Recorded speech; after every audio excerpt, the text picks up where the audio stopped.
Uhali gani mpenzi mtazamaji, katika siku hii nyingine tena yenye baraka za Mwenyezi Mungu kuweza kukutana tena katika kipindi hiki.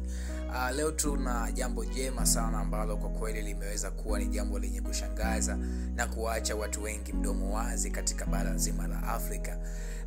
Kwingineko ni huko sasa katika nchi ya Burkina Faso, ambapo sasa rais Ibrahim Traore ameweza kufanya jambo ambalo lilifanyika miaka zaidi ya 15 iliyopita katika bara la Afrika. Unaweza kusema kwamba lilitokea wapi na ilikuwaje? Ni kwamba katika bara la Afrika hili jambo limeshakutokea. Jambo lenyewe ni kwamba rais Ibrahim Traore katika nchi ya Burkina Faso, kijana huyu ambaye umri wake umekuwa ni gunzo zaidi katika viongozi wa Afrika, kwa sababu imezoeleka viongozi wa bara la Afrika huwa na umri zaidi ya miaka 50 na kuendelea kwa ngazi ya urais. Lakini kwa Ibrahim Traore imekuwa ni tofauti sana, kwa sababu kijana huyu umri wake ni miaka 37 hivi kama sikosei na miezi, lakini mambo anayoyafanya ni mambo makubwa na mambo mazito ndani ya Burkina Faso. Sasa ambalo ameweza kulifanya Burkina Faso, huyu rais mpendwa, mimi napenda kumuita shujaa wa Afrika, ni kwamba ameweka sasa kwamba wazee wa Burkina Faso hawatatakiwa kulipa bili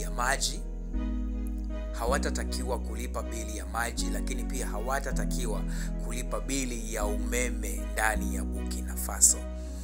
Wazee kama unavyoweza kufahamu, wazee kuanzia miaka 60 ni watu ambao tayari wamesha fight, na kila mmoja sasa anakuwa na matokeo ya aina gani ya mapambano aliyokuwa nayo na mifumo iliyokuwa chini ya taifa lake, ambayo pengine ndio ingemwezesha kuweza kufikia hatua ya kiuchumi.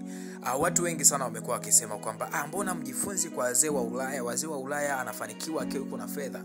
Hapana, inatakiwa watu mjifunze pia muelewe kitu hiki kwamba watu wa Ulaya ni kwamba wenyewe mifumo ya mataifa yao imewatengenezea kwamba kuanzia miaka 20 mtu anakuwa na nafasi na opportunity tofauti za kuweza kutengeneza fedha nyingi. Katika miaka michache, miaka 20, mtu anakuwa amewekeza fedha nyingi sana katika account bank yake. Ni tofauti na Afrika wazee wengi wamekuwa wakizeeka, lakini bado hawana fedha za kuweza kujikimu kimaisha. Hivyo basi Ibrahim Traore amekuja kufanya kitu ambacho kimefanyika miaka zaidi ya 15 ndani ya Afrika. Nitakuja kukuambia kilifanyikaje ndani ya Afrika, kwamba ushawahi kusikia wapi rais akatoa free hakuna chaji ya waluku, hakuna chaji ya maji kwa wazee kuanzia miaka 60. Yani watafungiwa maji ya bure, watafungiwa umeme wa bure katika nchi ya Burkina Faso.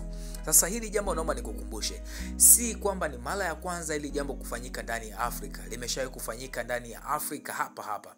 Unaweza kujiuliza lilitokea wapi? Hili jambo lilitokea kwa Muammar Gaddafi, huyu mwamba wa Afrika ambaye wazungu waliweza kufanya hujuma ili waweze kumuua, na kwa sababu hiyo basi Afrika ikarudi tena kwenye maisha ya kawaida. Kumbuka Muammar Gaddafi, huyu bwana aliweza kuweka jambo ambalo wazungu na wenyewe pia liliweza kuatisha kipindi hicho.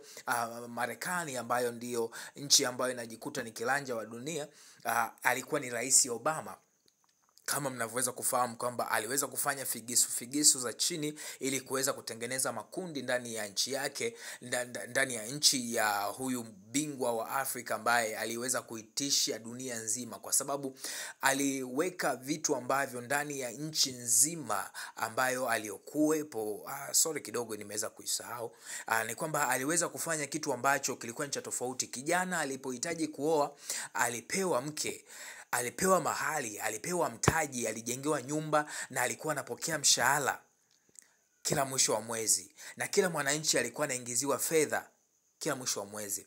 Mimi ngoja niwaambie ndugu zangu, Afrika tuko na utajiri mkubwa sana ambao dunia nzima hauna, na watu wengi, wachambuzi wengi ambao dunia haiwapendi, wanasema, hata mimi pia ninasema, pasipo Afrika hakuna nchi yoyote ambayo inaweza kusimama. China inakuja inauza Afrika, inakuja inachukua madini. Ulaya inakuja Afrika, inafika inafanya biashara, inaiba, inauza silaha, inafanya mambo ya ajabu, fitina hizi zinazoendelea katika nchi ya Kongo, zote ni watu wa Ulaya. Kwa hiyo pasipo Afrika, Ulaya haipo. Na ndio maana naweza nikasema kwamba Burkina Faso hiki kinachofanyika leo ni kama cha mtoto tu. Anachokifanya Ibrahim Traore, huyu mwamba wa Afrika, ni introduction na ni mwanzo, ni kwamba tutaona mambo makubwa ambayo yanashangaza. Sambamba na hilo basi, Ibrahim Traore hajaishia hapo, ni kwamba ameweza kufanya kitu ambacho kingine kimeweza kutuacha wazi wa Afrika, kimeweza kutushtua na kutuacha wazi, mdomo wazi, na tukashindwa kuelewa huyu mtu ni binadamu kweli au ni ana zaidi ya ubinadamu ndani yake. Je, ni malaika au tunaweza tukamuita ni kiumbe gani huyu Ibrahim Traore? Ni kwamba katika nchi ya Burkina Faso imekuwa ni tofauti na nchi nyingine za Afrika. Ni kwamba mwanachuo anapoingia chuo kikuu huwa anachukua mkopo serikalini na anahitajika kuulipa baada tu ya kumaliza chuo kikuu, na akiajiliwa aanze kulipa ule mkopo. Maybe alipewa kwa asilimia kadhaa, wengine labda wanaolipiwa ada, wengine wanalipiwa labda na karo na vitu vingine. Lakini kwa Burkina Faso huko kwa Ibrahim Traore imekuwa ni tofauti. Ni kwamba sasa katika nchi ya Burkina Faso wanachuo wana uwezo wa kupata fedha kwa kila mwezi sawa na 500,000 ya Kitanzania, na hiyo fedha kila mwanachuo yoyote yule anatakiwa aipokee kila mwisho wa mwezi. Na hiyo sio mkopo, bali hiyo ni kama sehemu ya kuweza kuwezeshwa kwa mwanafunzi yoyote wa chuo kikuu ndani ya Burkina Faso.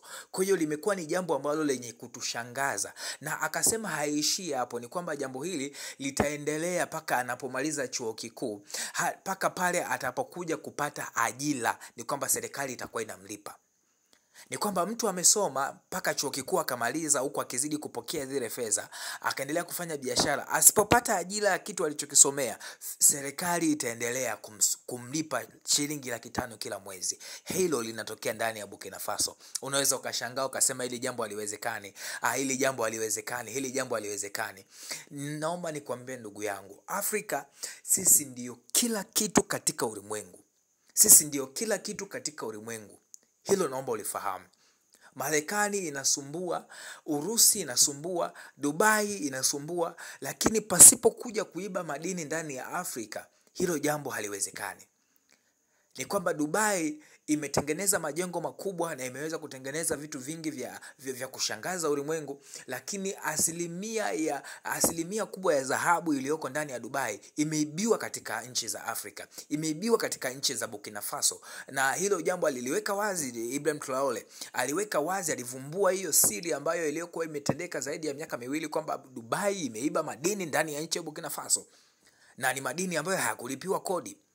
Hivyo unaweza ukaona kwamba pasipo Afrika hakuna nchi yote inayoweza ikaendelea kiuchumi. Na ndio maana kila siku wako tayari kutudidimiza wa Afrika tusiweze kuendelea pale ambapo tulipo na tuweze kuinuka. Na ndio maana utakuja utashangaa, kwa nini wanatuletea misaada ya kuendelea katika dini na wala sio misaada ya kuendelea katika uchumi, katika viwanda? Hawatuletei maarifa ya kujifunza ni kwa namna gani tunaweza tukatengeneza vitu ambavyo vinaweza vikatunyanyua sisi kiuchumi. Badala yake anapoinuka mtu kuweza kufanya jambo ambalo limekuwa ni jipya ndani ya jamii, kama ilivyotokea kule Zimbabwe, ambapo kuna kijana wa Kiafrika ametengeneza gari linalotumia mawimbi ya radio frequency ya mawimbi ya radio. Hiyo gari haihitaji umeme, haihitaji mafuta, lakini wazungu wameenda wamekosoa, wamekejeli, wamesema hiki kitu hakina ukweli wowote ule. Kwa hiyo wanazidi kumdidimiza Mwafrika na wanazidi kumtengenezea mazingira ya kwamba Mwafrika sio mtu wa maana. Naomba tu nikukumbushe Mwafrika mwenzangu kwamba Afrika sisi ndio wakubwa wa dunia, na hapa ndio mwanzo tumeanza. Mungu alibariki tumbo lililomzaa Ibrahim Traore. Mungu abariki maziwa ya mama aliyoyanyonya yule Ibrahim Traore kutoka Burkina Faso. Asante sana mpenzi msikilizaji. Usisahau kusubscribe katika akaunti yetu. Endelea kwa pamoja nasi. Mungu akubariki sana sana sana.